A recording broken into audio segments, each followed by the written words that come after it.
Fala galera, sejam todos muito bem-vindos a mais um vídeo deste humilde canal, que é o Ivan Azevedo. No nosso vídeo de hoje eu quero mostrar para vocês uma questão do Enem do ano de 2017. Eu sei que nos últimos dias eu trouxe muita questão do Enem do ano de 2023, mas essa questão do Enem 2017 eu achei interessante porque ela trabalhou muito com a questão da regra de 3, que é um assunto que eu sei que muita gente tem dúvida, que cada um faz de um jeito diferente, e hoje eu quero te mostrar o jeito que eu particularmente faço esse tipo de questão. Eu achei muito interessante esse desafio, porque ele também traz algumas nuances ali que são importantes, relacionadas não apenas à regra de 3, tem uns detalhes a mais ali, que sem mais enrolações vamos lá para a nossa questão de hoje. Uma indústria tem um setor totalmente automatizado. São 4 máquinas iguais que trabalham simultânea e ininterruptamente durante uma jornada de 6 horas.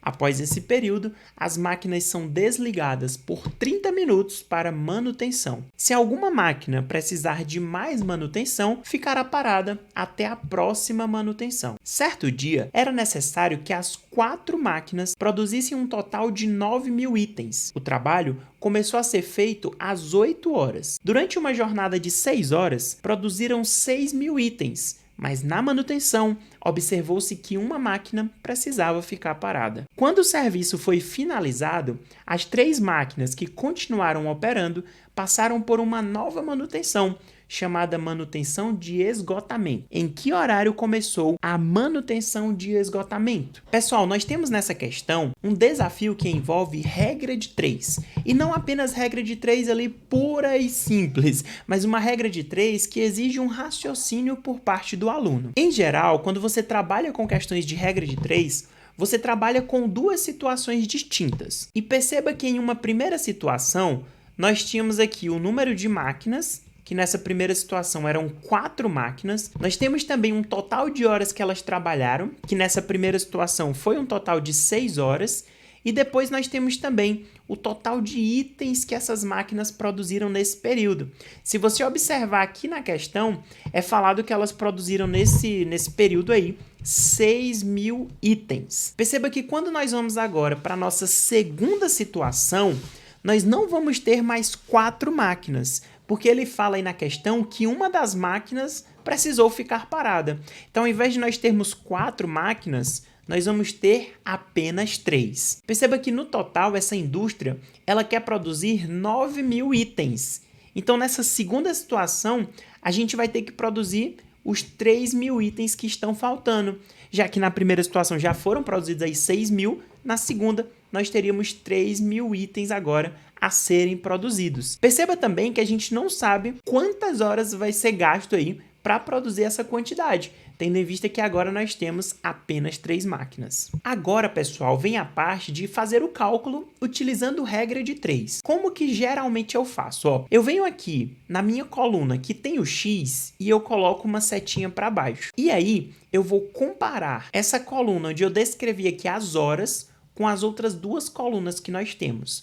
Compara horas com máquinas. Qual que é a ideia que a gente tem? Ora, quanto mais máquinas eu tenho, menos horas eu vou precisar para produzir esses itens. Ou seja, essas grandezas aqui, ó, elas são inversamente proporcionais. Então, se a setinha das horas está para baixo, a setinha das máquinas eu coloco para cima, exatamente simbolizando isso. Simbolizando que são grandezas inversamente proporcionais. Agora, você vai comparar o número de horas com o número de itens. Perceba que, quanto mais horas eu tenho, mais itens eu consigo produzir. Quanto mais horas eu trabalho, mais coisa eu consigo fazer. Então, essas grandezas aí, elas são diretamente proporcionais. Se a setinha das horas eu coloquei para baixo, a setinha dos itens eu coloco para baixo também. E aí, pessoal, vem a parte da conta. A coluna onde você tem o X, ela sempre vai ficar isolada. E como que você coloca? Ó, eu gosto de fazer assim.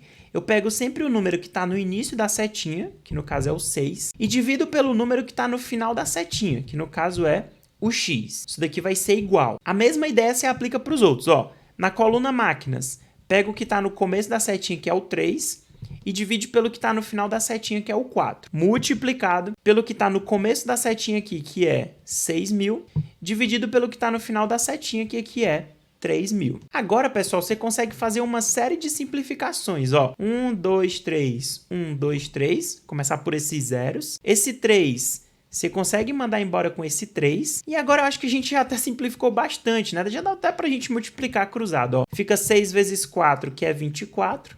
Isso é igual a 6 vezes x, que é 6x. Quando você divide por 6 dos dois lados, você encontra que o x é 4 horas. Ou seja, nessa segunda situação, para você conseguir terminar de produzir os itens aí necessários, você gastava 4 horas. Agora, volta lá para a tua questão.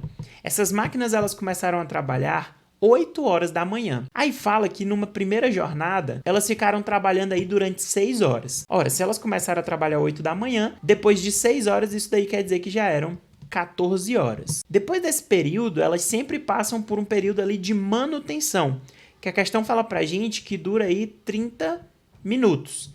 Então essas máquinas elas voltaram a trabalhar às 14 horas e 30 minutos depois da manutenção. E aí, pelo cálculo que a gente obteve, elas ficaram trabalhando aí durante mais 4 horas. Ou seja, elas ficaram trabalhando até às 18 horas e 30 minutos. E só depois disso é que elas vão ter o que ele chama aí de manutenção de esgotamento. Então, por isso, o horário em que vai começar a manutenção de esgotamento é exatamente às 18 horas e 30 minutos. Por isso a resposta, letra B de bola. É muito comum em questões que envolvem regra de 3, você ter contas ali que são feitas de forma mais direta e tudo mais. Entretanto, nas vezes que eu vi o Enem cobrando regra de 3, ele não cobra contas tão diretas assim. Perceba que nesse exemplo você tinha que fazer toda uma conta ali aprimorada, você tinha que fazer algumas interpretações na questão. Eu lembro de uma questão também que caiu no Enem 2009, que a ideia era parecida. Você tinha uma regra de 3, mas antes das contas que envolvem regra de 3, você tem toda ali uma interpretação. Espero que esse desafio de hoje seja útil para vocês. Desejo a você também excelentes estudos. Beijão e ó, valeu!